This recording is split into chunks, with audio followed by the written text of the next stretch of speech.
أعوذ بالله من الشيطان الرجيم. بسم الله الرحمن الرحيم.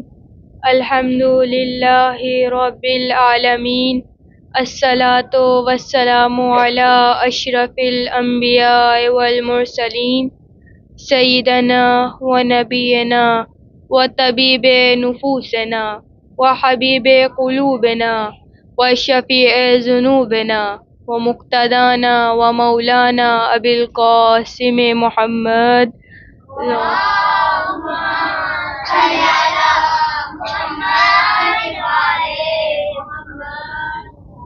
أما بعد فقد قال الله تعالى في كتابه المجيد والفرقانه الحميد وقوله الحق. بسم الله الرحمن الرحيم. إن الله لا يهدي من هو كاذب كفار. صلوات.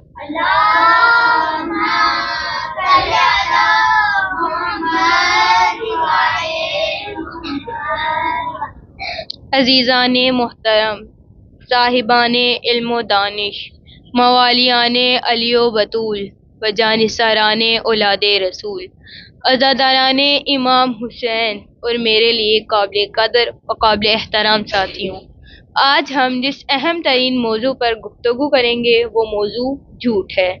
جھوٹ ایک ایسا گناہ ہے جسے گناہان کبیرہ میں شمار کیا گیا ہے۔ پروردگار اپنی کتاب مقدس قرآن مجید میں سورہ زمر کی آیت نمبر 3 میں ارشاد فرماتا ہے، ان اللہ لا یہدی من ہوا کاذب کفار۔ پروردگار فرماتا ہے، ان اللہ، بے شک اللہ، لا یہدی، ہدایت نہیں کرتا، من ہوا، اس کی جو کاذب کفار، جھوٹا ہے، یعنی اللہ تعالیٰ جھوٹے کی ہدایت نہیں کرتا۔ جھوٹ بولنا اس قدر گناہ ہے، جھوٹ بولنا اس قدر بدبختی ہے، جھوٹ بولنا اس قدر بری بات ہے کہ اگر جھوٹا شخص، اگر سچ نہ بولنے والا شخص پروردگار کی بارگاہ میں چلا جائے تب بھی خدا اس کی ہدایت نہیں کرتا۔ کیا کبھی ایسا ہو سکتا ہے کہ کوئی شخص پروردگار کی بارگاہ میں جائے اور ہدایت سے محروم رہ جائے؟ اس کی وضاحت کے لیے میں آپ کے سامنے ایک مثال بیان کرنا چاہتی ہوں کہ جیسے ایک پیاسا شخص ہے، وہ بارش میں جائے اور پیاسا ہی رہ جائے، کیا ایسا ہو سکتا ہے؟ ہاں، ایک صورت میں ایسا ہو سکتا ہے کہ جب وہ بارش میں جائے لیکن بارش میں جا کر اپنا منہ بند رکھے تو وہ اپنی پیاس کیسے بجھا سکتا ہے؟ اسی طرح جو شخص خدا کی بارگاہ میں جائے اور ہدایت سے محروم رہ جائے تو فقط وہ انسان ہے جو جھوٹا ہے، جو سچ نہیں بولتا، جو حق کے خلاف بولتا ہے۔ پروردگار فرماتا ہے، ان اللہ لا یہدی من ہوا کاذب کفار، کہ اللہ جھوٹے کی ہدایت نہیں کرتا۔ اسی طرح سے ایک فٹ بال ہم اسے سمندر کی نچلی سطح میں پھینک دیں تب بھی وہ سیراب نہیں ہو سکتا۔ اس کی وجہ کیا ہے؟ سمندر تو پانی دینے کے لیے تیار ہے لیکن اس بول میں قابلیت ہی نہیں ہے کہ وہ اس سمندر کے پانی سے سیراب ہو، اس بول میں صلاحیت ہی نہیں ہے کہ وہ سیراب ہو۔ اسی طرح سے ایک پلاسٹک کا بیج ہم اسے مٹی میں لگا دیں گے اور موسم، ہم اس کی کتنی ہی حفاظت کریں، کتنا ہی پانی دیں اور موسم بھی باہر کا ہو، مجھے بتائیے گا کیا وہ پلاسٹک کا بیج اگ سکتا ہے؟ بتائیے نا۔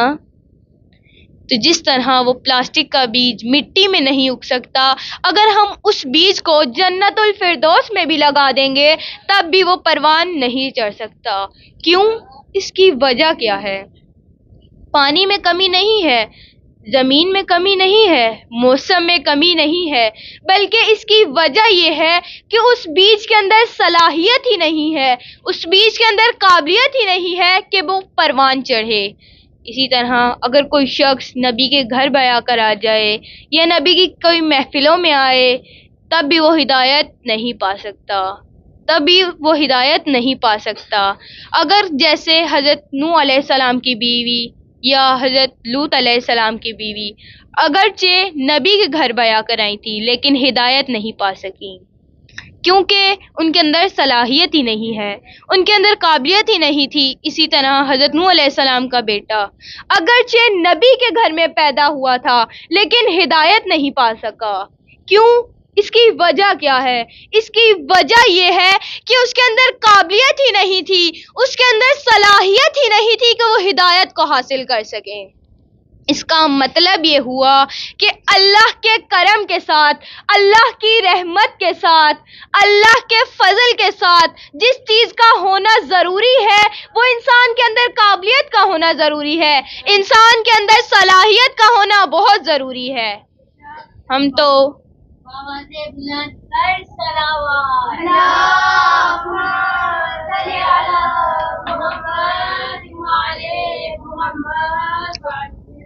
ہم تو مائل بے کرم ہیں، کوئی سائل ہی نہیں، ہم تو مائل بے کرم ہے، کوئی سائل ہی نہیں، راہ دکھلائیں کسے راہ رو منزل ہی نہیں، ہم تو مائل بے کرم ہے، کوئی سائل ہی نہیں، راہ دکھلائیں کسے راہ رو منزل ہی نہیں، تربیت عام تو ہے جوہرے قابل ہی نہیں، تربیت عام تو ہے جوہرے قابل ہی نہیں، جس سے تعمیر ہو آدم کی یہ وہ گل ہی نہیں، ہم تو مائل بے کرم ہیں، کوئی سائل ہی نہیں، راہ دکھلائیں کسے راہ رو منزل ہی نہیں، تربیت عام تو ہے جوہرے قابل ہی نہیں، جس سے تعمیر ہو آدم کی یہ وہ گل ہی نہیں، کوئی قابل ہو تو شانے کئی دیتے ہیں، کوئی قابل ہو تو شانے کئی دیتے ہیں، ہم ڈھونڈنے والوں کو دنیا بھی نہیں دیتے ہیں۔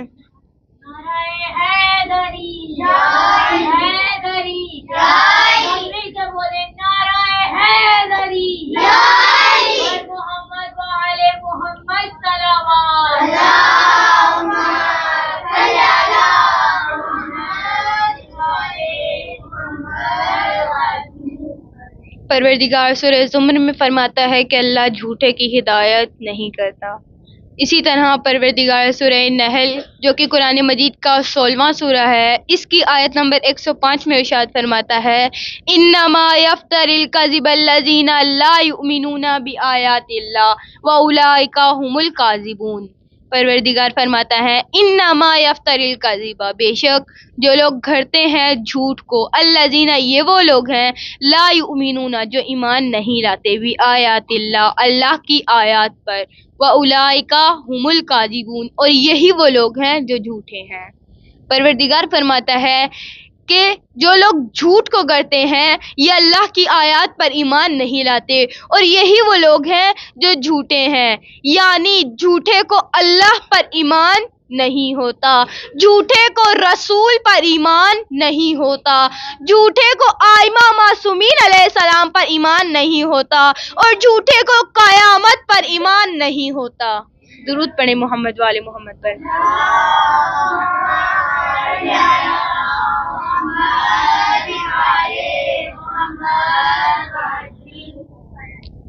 جس طرح خدا نے سورہ زمر میں فرمایا کہ اللہ جھوٹے کی ہدایت نہیں کرتا، سورہ نحل میں فرمایا کہ جھوٹے کو اللہ تعالیٰ پر ایمان نہیں ہوتا، اسی طرح پروردگار سورہ آل عمران جو کہ قرآن مجید کا تیسرا سورہ ہے، اس کی آیت نمبر 61، یہ آیت مباہلہ ہے، یہ آیت محمد و آل محمد کی شان میں اتری۔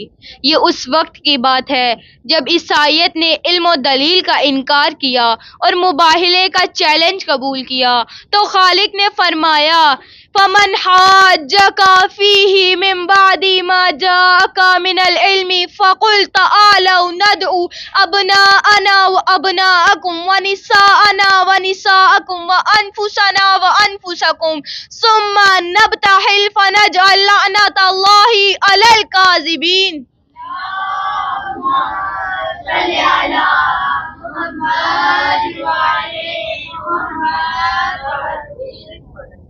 فمن حاجَّكَ فِيهِ مِن بَعْدِ مَا جَاءَكَ مِنَ الْعِلْمِ کہ اے رسول جو آپ سے جھگڑا کرنے کے لیے آئے حضرت عیسیٰ کے بارے میں علم و دلیل کے بعد، تو فقل تو آپ کہہ دیجئے تعالو آؤ، ندعو ہم بلاتے ہیں، ابناءنا اپنے بیٹوں کو، و ابناءکم تم اپنے بیٹوں کو، نساءنا ہم اپنی خواتین کو، وَنِسَاءَکُم تم اپنی خواتین کو، وَأَنفُسَنَا ہم اپنے نفسوں کو، وَأَنفُسَکُم تم اپنے نفس کو، ثم نبتہل فنجعل لعنت اللہ علی الکاذبین پھر ہم مباہلہ کریں گے، پس جھوٹوں پر اللہ کی لعنت ہوگی۔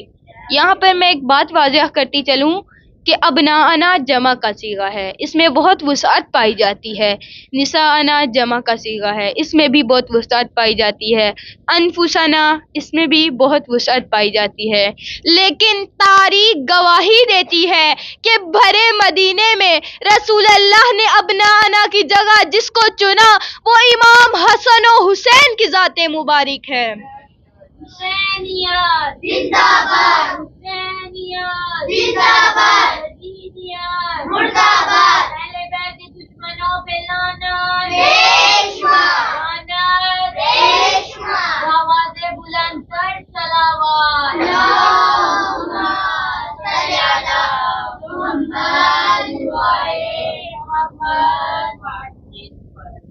نساءنا میں اگرچہ بہت سی خواتین آ سکتی تھیں، لیکن رسول خدا نے جس کو چنا وہ مرکز آیت مباہلہ، وارث چادر تطہیر، دختر رسول خدا، زوجہ علی مرتضی، مادر حسنین، ام السبتین، ام الحسنین، ملکہ کونین، ام الکتاب، ام ابیہا، فخر مریم، فخر آسیہ، فخر حوا، فخر ہاجرہ، سیدہ، طاہرہ، مطہرہ، راضیہ، مرضیہ، محدثہ، مبارکہ، بطول عذرا، سیدات النساء العالمین اور جناب فاطمہ الزہرا کی ذات مبارک ہے۔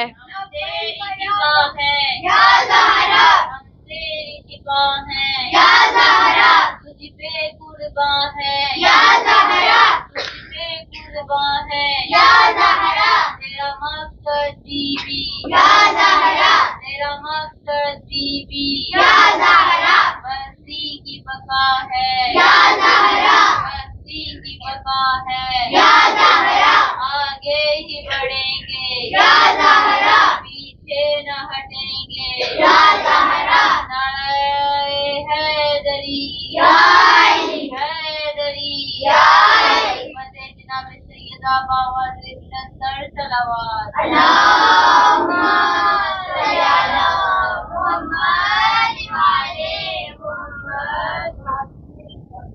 قرآن مصطفیٰ کی حقیقت ہے فاطمہ، قرآن مصطفیٰ کی حقیقت ہے فاطمہ، معراج میں جو اتری وہ آیت ہے فاطمہ، قرآن مصطفیٰ کی حقیقت ہے فاطمہ، معراج میں جو اتری وہ آیت ہے فاطمہ، ہے عالمی کے لیے رحمت رسول پاک، ہے عالمی کے لیے رحمت رسول پاک، خود رسول پاک کی رحمت ہے فاطمہ، قرآن مصطفیٰ کی حقیقت ہے فاطمہ، معراج میں جو اتری وہ آیت ہے فاطمہ، ہے عالمی کے لیے رحمت رسول پاک، خود رسول پاک کی رحمت ہے فاطمہ، حسنین ماں کے قدموں میں بیٹھے ہیں اس لیے، حسنین ماں کے قدموں میں بیٹھے ہیں اس لیے، جنت کے شہزادوں کی جنت ہے فاطمہ، زندہ باد، زندہ باد، زندہ باد، زندہ باد، مردہ باد، مردہ باد، بے شمار، بے شمار، محمد وعلی محمد صلوات، اللہم صلی علی محمد وعلی محمد۔ فرمایا فمن حاجک فیہ من بعد ما جاءک من العلم فقل تعالوا ندعو ابناءنا وابناءکم ونساءنا ونساءکم وانفسنا وانفسکم ثم نبتہل فنجعل لعنۃ اللہ علی الکاذبین. فرمایا انفسنا وانفسکم کہ ہم اپنے نفس کو لاتے ہیں، تم اپنے نفس کو لاؤ. تو جب نفس کی باری آئی، دیکھو تو صحیح رسول نے کس کو چنا، رسول نے کس کو بلایا، رسول نے کس کا انتخاب کیا. اگر چنا تو فقط ایک کو چنا. بھرے مدینے میں رسول نے فقط ایک کا انتخاب کر کے بتایا کہ سارا مدینہ ایک طرف اور امیر المومنین ایک طرف، سارے اصحاب ایک طرف اور حیدر کرار ایک طرف، سارا زمانہ ایک طرف اور علی ابن ابی طالب ایک طرف. نعرہ تکبیر اللہ اکبر، نعرہ رسالت یا رسول اللہ، نعرہ حیدری یا علی. حضرت مولا علی علیہ السلام پر بہت بلند تر صلوات.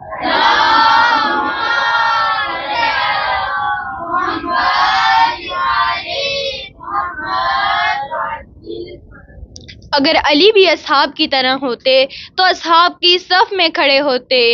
رسول نے علی کو اپنے بستر پر سلا کر بتایا. فتح مکہ والے دن بتوں کو توڑتے وقت علی کو اپنے شانوں پہ کھڑا کر کے بتایا، اور غدیر خم کے میدان میں علی کے دونوں ہاتھوں کو بلند کر کے پورے مجمع کو دکھا کر بتایا کہ سارے اصحاب ایک طرف اور امیر المومنین علی ابن ابی طالب ایک طرف.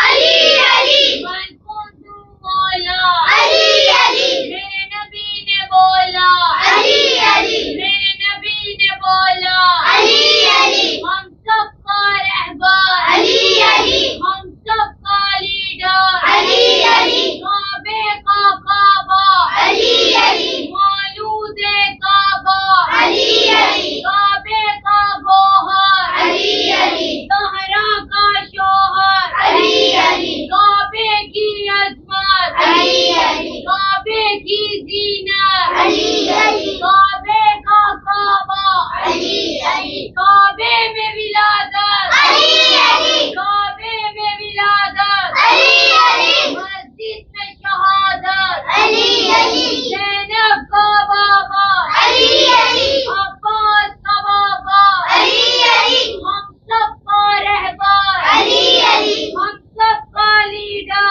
علی علی. نعرہ حیدری یا علی یا علی، نعرہ حیدری یا علی یا علی. بہت بلند تر صلوات. اللہم صلی علی محمد وعلی محمد وعجل فرج. رسول نے کیا بتایا؟ رسول نے بتایا اصحاب مکرم ہے مگر اپنی جگہ پر، اصحاب مکرم ہے مگر اپنی جگہ پر، غیر اپنی جگہ لخت جگر اپنی جگہ پر. اصحاب مکرم ہے مگر اپنی جگہ پر، غیر اپنی جگہ لخت جگر اپنی جگہ پر، خار اپنی جگہ غنچۂ تر اپنی جگہ پر، خار اپنی جگہ غنچۂ تر اپنی جگہ پر، سنگ اپنی جگہ لال و گوہر اپنی جگہ پر. پہلو میں جو بیٹھا ہو اسے دل نہیں کہتے، پہلو میں جو بیٹھا ہو اسے دل نہیں کہتے، راہ رو کو کبھی راہبر منزل نہیں کہتے. اب درود پڑھے محمد والے محمد پر.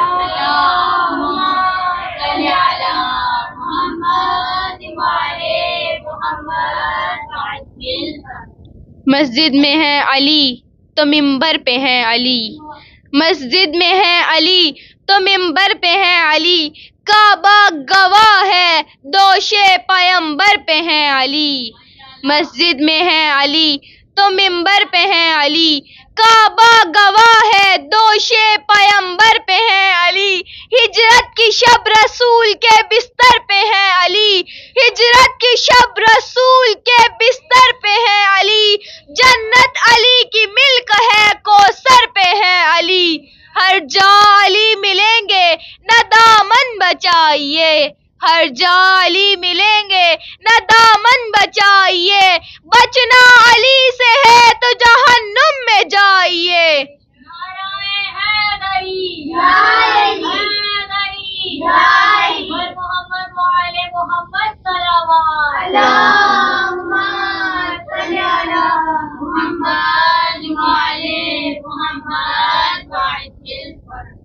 فرمایا فمن حاجک فیہ من بعد ما جاءک من العلم فقل تعالوا ندعو ابناءنا وابناءکم ونساءنا ونساءکم وانفسنا وانفسکم ثم نبتہل فنجعل لعنۃ اللہ علی الکاذبین.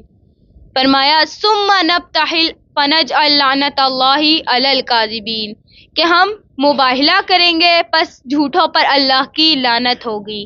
اب یہاں پر جو میں بات واضح کرنا چاہتی ہوں وہ یہ ہے کہ ابناءنا یہ جمع کا صیغہ ہے، اس میں بہت سے بیٹے آ سکتے تھے. نساءنا اس میں بہت سی خواتین آ سکتی تھی. انفسنا اس میں بہت سے نفس آ سکتے تھے. لیکن تاریخ گواہی دیتی ہے کہ ابناءنا میں رسول اللہ فقط 2 بیٹے لے کر گئے، نساءنا میں 1 خاتون لے کر گئے، انفسنا میں فقط 1 نفس لے کر گئے. اس کی وجہ یہ تھی کہ وہاں پر تو بھیجنی تھی جھوٹوں پر لعنت، اس لیے وہی جا سکتا تھا جس نے کبھی جھوٹ نہیں بولا تھا، اس لیے سچے ساتھ گئے تھے، اس لیے صادقین ساتھ گئے تھے. اللہم صلی علی محمد وعلی محمد. تو عیسائیوں نے ابناءنا کی جگہ پر جب امام حسن و حسین کو دیکھا، نساءنا کی جگہ پر سیدہ کو دیکھا، انفسنا کی جگہ پر شیر خدا، مشکل کشا، حیدر کرار، مولائے کائنات، مطلوب کل طالب، غالب علی کل غالب علی ابن ابی طالب کو دیکھا تو انہوں نے کہا خدا کی قسم ہم ایسے چہرے دیکھ رہے ہیں کہ اگر یہ پہاڑ کو حکم دیتے تو پہاڑ بھی اپنی جگہ چھوڑ دیتے.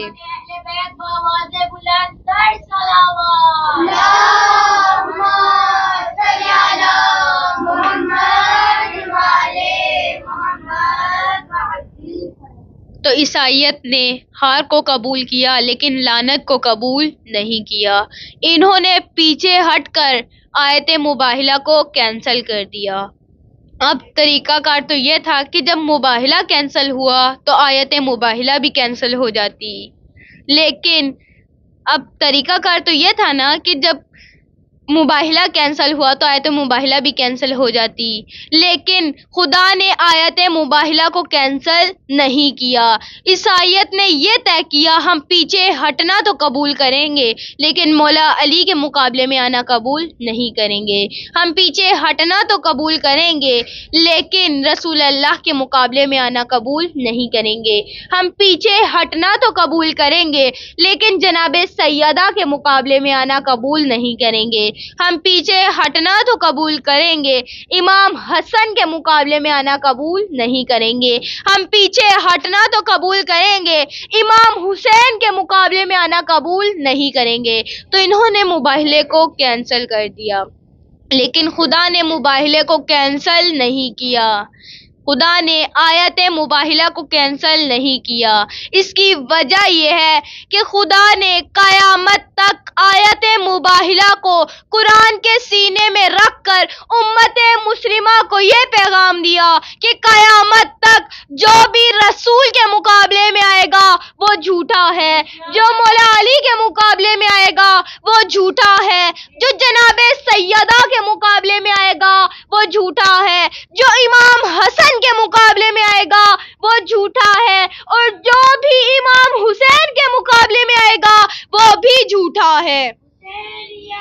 زندہ باد، زندہ باد، یزیدیت مردہ باد، یزیدیت مردہ باد، آوازیں بلند کر صدا باد. اللہم صلی علی محمد وعلی محمد وسلم.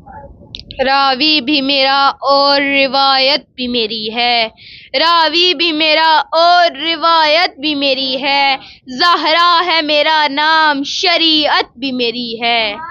راوی بھی میرا اور روایت بھی میری ہے، زہرا ہے میرا نام شریعت بھی میری ہے.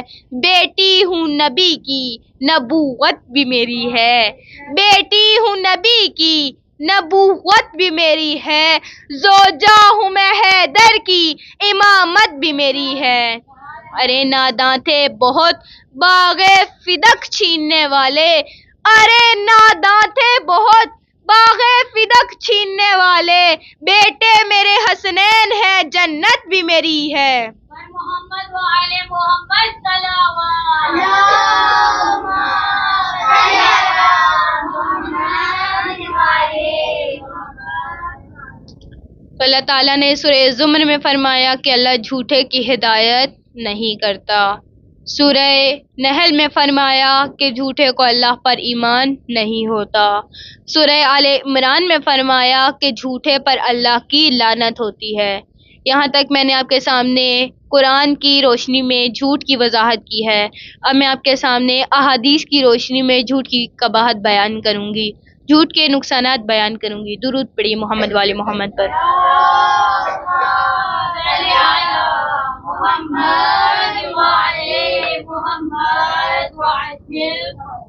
رسول خدا صلی اللہ علیہ وآلہ وسلم فرماتے ہیں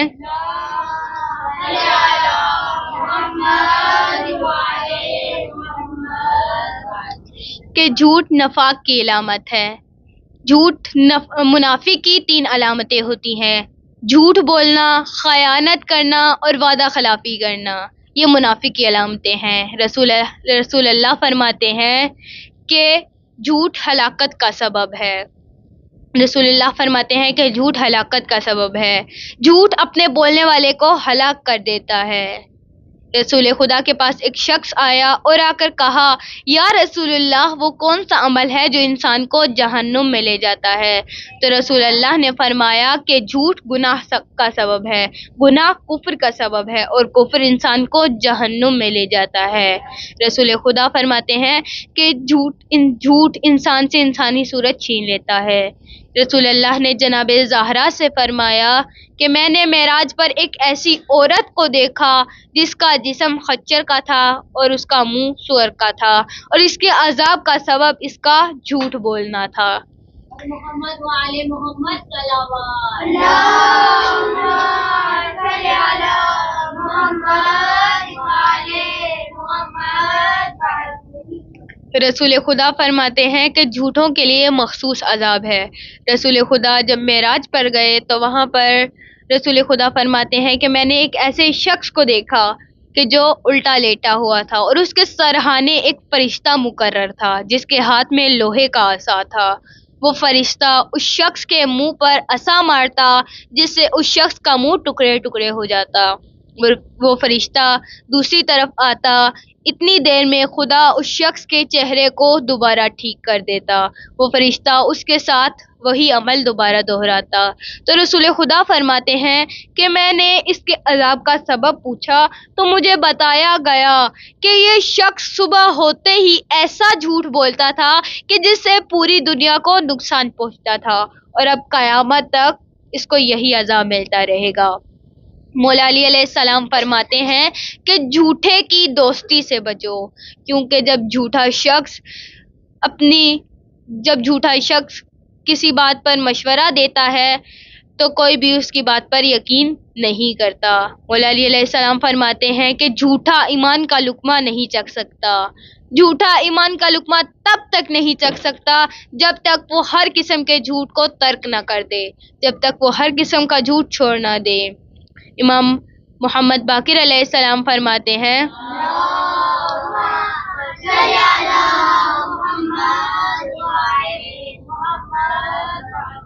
کہ اگر تمام برائیوں کو ایک کمرے میں بند کر دیا جائے اور اس پر تالا لگا دیا جائے تو اس تالے کی چابی شراب ہے، اور جھوٹ شراب سے بھی بدتر ہے۔ امام جعفر صادق علیہ السلام فرماتے ہیں کہ خدا جھوٹے پر بھول کو مسلط کر دیتا ہے۔ جب جھوٹ بولنے کی وجہ سے دوبارہ جھوٹ بولتا ہے تو اس کا دوسرا جھوٹ اس کے پہلے جھوٹ کے برعکس ہوتا ہے، تو جس سے وہ لوگوں میں ذلیل و رسوا ہو جاتا ہے۔ امام حسن عسکری علیہ السلام فرماتے ہیں کہ خدا نے تمام برائیوں کو ایک کوٹھری میں بند کر دیا ہے اور اس پر تالا لگا دیا ہے، اور اس تالے کی چابی جھوٹ ہے۔ درود پڑھیے محمد والے محمد پر۔ اللہم صلی علی محمد وعلی محمد۔ وأنزل فرجك. جھوٹ کی کئی قسمیں ہیں. پہلا، لڑائی جھگڑا کرانے والا جھوٹ. وہ جھوٹ کہ جس سے لڑائی یا جھگڑا ہوتا ہو، یہ جھوٹ بولنا حرام ہے. اس جھوٹ سے جتنا زیادہ نقصان ہوگا اتنا زیادہ گناہ بھی ملے گا. دوسرا، ہنسی مذاق میں جھوٹ. وہ جھوٹ کہ جس میں ہیلپنگ ورڈز ہوں، جس میں ہنٹس ہوں، کہ جس سے دوسرے شخص کو پتہ چلے کہ یہ مذاق ہے، تو یہ جھوٹ جائز ہے. لیکن وہ جھوٹ جس سے کسی کی توہین ہو رہی ہو، جس سے کسی کی بےزتی ہو رہی ہو، تو وہ جھوٹ مذاق میں حرام ہے. اور اسی طرح ایک اور قسم جھوٹ کی جو گناہ کبیرہ میں شمار ہے، اور وہ یہ ہے کہ جھوٹی قسم کھانا اور جھوٹی گواہی دینا سختی سے منع ہے، اور یہ بھی حرام ہے. رسول خدا صلی اللہ علیہ وآلہ وسلم فرماتے ہیں کہ بڑے جھوٹ 3 طرح کے ہیں. پہلا، مجھ سے کوئی ایسی بات منسوب کرنا جو میں نے نہیں کہی. دوسرا، بناوٹی خواب میں بتانا. جیسے اگر کسی شخص نے کوئی خواب نہیں دیکھا لیکن وہ اسے گھڑ کر بیان کر رہا ہے تو یہ بھی حرام ہے. اور تیسرا، کسی کے باپ کی جگہ کسی اور کو باپ بتانا. اسی طرح اب سوال یہ ہے کہ کیا مبالغہ جھوٹ ہے؟ سب سے پہلے تو ہمیں یہ جاننا چاہیے کہ مبالغہ کسے کہتے ہیں. تو مبالغہ، جیسے ہماری امی ہمیں کوئی کام کہتی ہیں کہ بیٹی یہ کام کر دو، ہم نہیں کرتے، وہ دوسری مرتبہ کہتی ہیں کہ یہ کام کر دو، ہم پھر بھی نہیں کرتے، تو وہ کہتی ہیں کہ میں نے تمہیں یہ کام 1000 مرتبہ کہا ہے. تو یہ حرام نہیں ہے، کیونکہ کہنے والے کو بھی پتہ ہے کہ اس نے 1000 مرتبہ نہیں کہا، اور سننے والے کو بھی پتہ ہے کہ اس نے 1000 مرتبہ نہیں کہا، اس لیے یہ حرام نہیں ہے. اب سوال یہ ہے کہ کیا کہاوتیں بھی حرام ہیں؟ تو وہ کہاوتیں جو عقلی باتیں سمجھانے کے لیے بتائی جائیں کہ جس سے کوئی فائدہ ہو، وہ حرام نہیں ہیں. جیسے معاویہ نے امام حسن مجتبیٰ کو اپنی محفل میں طعنہ دینے کے لیے بلوایا اور کہا، تو امام حسن مجتبیٰ نے عمرو بن عثمان سے کہا کہ تم اپنی جہالت کی وجہ سے، جو اللہ نے ہمیں عزت دی ہے، جو اللہ نے ہمیں مقام دیا ہے، تم اس سے ناآشنا ہو. تم ایک ایسے مچھر کی طرح ہو جو کھجور کے درخت پہ بیٹھا ہے اور کہتا ہے کہ میں اڑنے لگا ہوں تو سنبھل جا. تو یہ مچھر، تو درخت کہتا ہے کہ مجھے تیرے آنے کا پتہ نہیں چلا، تیرے جانے کا کیسے پتہ چلے گا.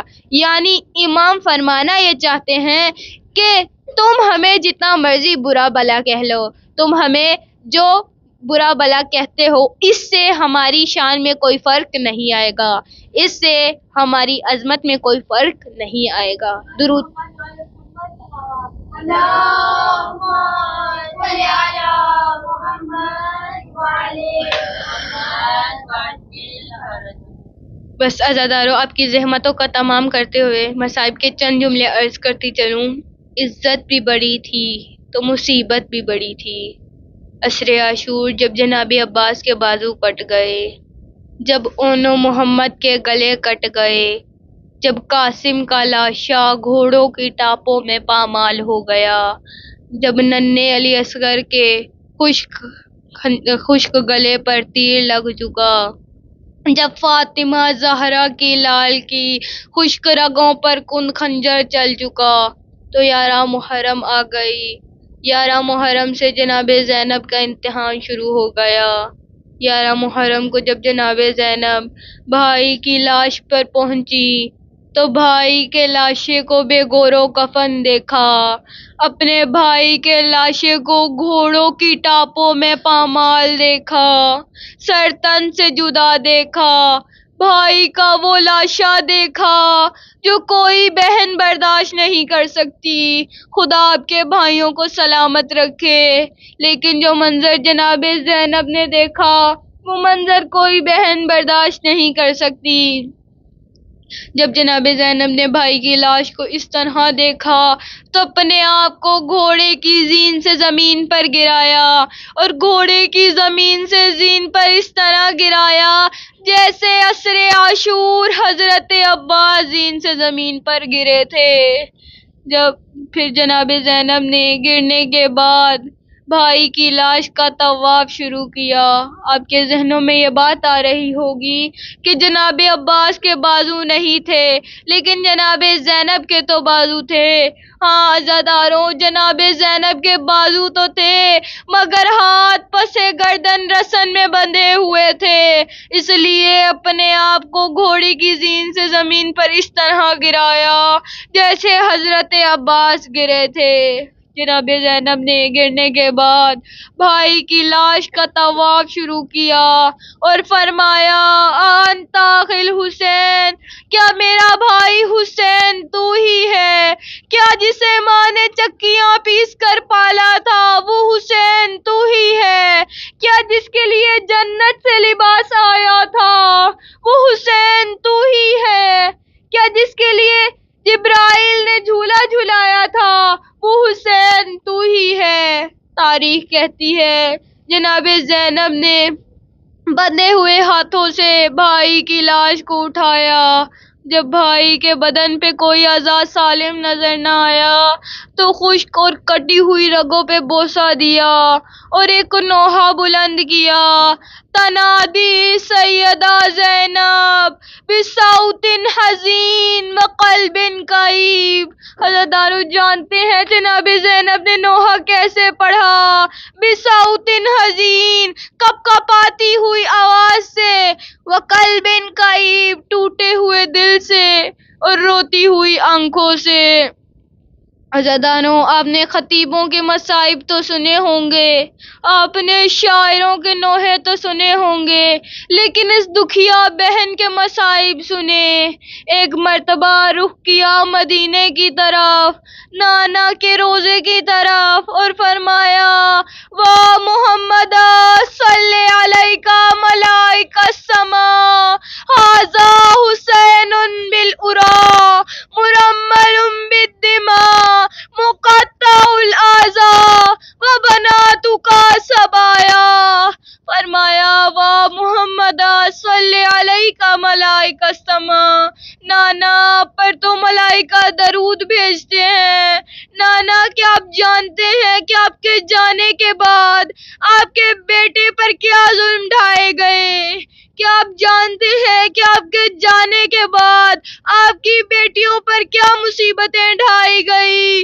ھذا حسین بالعریٰ، ننگے آسمان کے نیچے بے گھورو کفن، گھوڑوں کی ٹاپوں سے پامال، کٹے ہوئے سر کے ساتھ آپ کے بیٹے حسین کا لاشا پڑا ہوا ہے۔ اور نانا پوچھو گے نا کہ حسین کو غسل کیسے دیا گیا؟ مرمل بالدماء، نانا حسین کا لاشا خون میں لپٹا ہوا ہے۔ حسین کو پانی سے نہیں بلکہ حسین کو حسین کے ہی خون سے غسل دیا گیا۔ میں ہاتھوں کو جوڑ کر عرض کروں گی، میں اس خوف سے آل محمد کے مصائب کو بیان کروں گی کہ کہیں آل محمد کے مصائب کو چھپایا نہ جائے۔ جناب زینب فرماتی ہیں مقطع الاعضاء، نانا آپ کے حسین کے جسم کے اعضاء جا بجا ہو گئے ہیں۔ نانا پوچھو گے نا کہ حسین کے جسم کے اعضاء کیسے جا بجا ہو گئے؟ تو کربلا کے بن میں جب شام غریباں آ گئی تو لعینوں نے حکم دیا کہ لاشوں کی پامالی کے لیے لاشوں پہ گھوڑے دوڑائے جائیں۔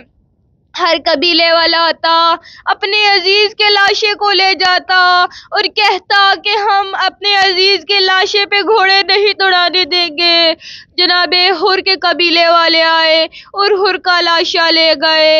حبیب ابن مظاہر کے قبیلے والے آئے، حبیب کا لاشا لے گئے۔ نانا کربلا میں فقط ایک لاشا تنہا رہ گیا، نانا وہ تیرے حسین کا لاشا ہے۔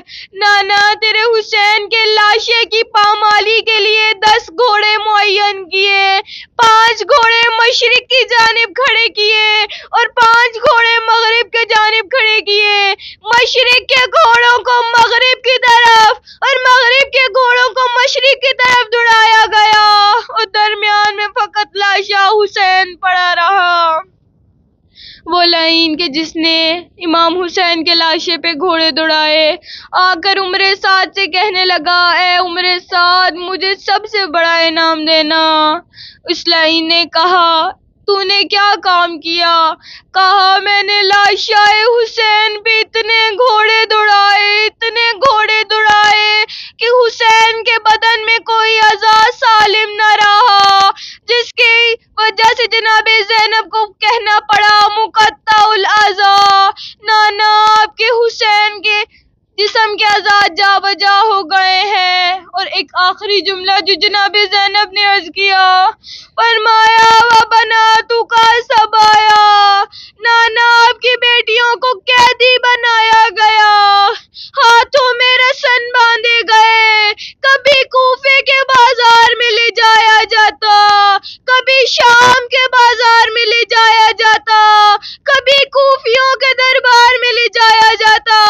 یہ وہی منظر ہے کہ جسے سید سجاد برداشت نہ کر سکے اور فرمانے لگے، اے کاش میری ماں مجھے جنم نہ دیتی، کہ یہ منظر میں نے اپنی آنکھوں سے دیکھا کہ مجھے شام کے بازار میں اس طرح گھسیٹا جا رہا ہے جیسے حبشی غلام کو گھسیٹا جاتا ہے۔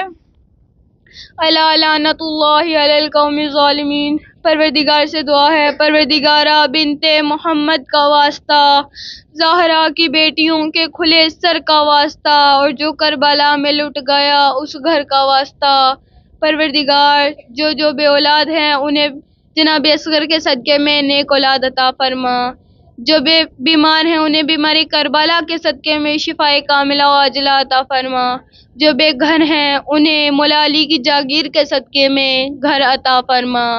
پروردگارہ ہمیں امام کے ناصروں میں شمار فرما، اور ہمارے استاد محترم آغا سید شہباز حیدر نقوی کو طول عمر عطا فرما۔ اللہم صلی علی محمد وعلی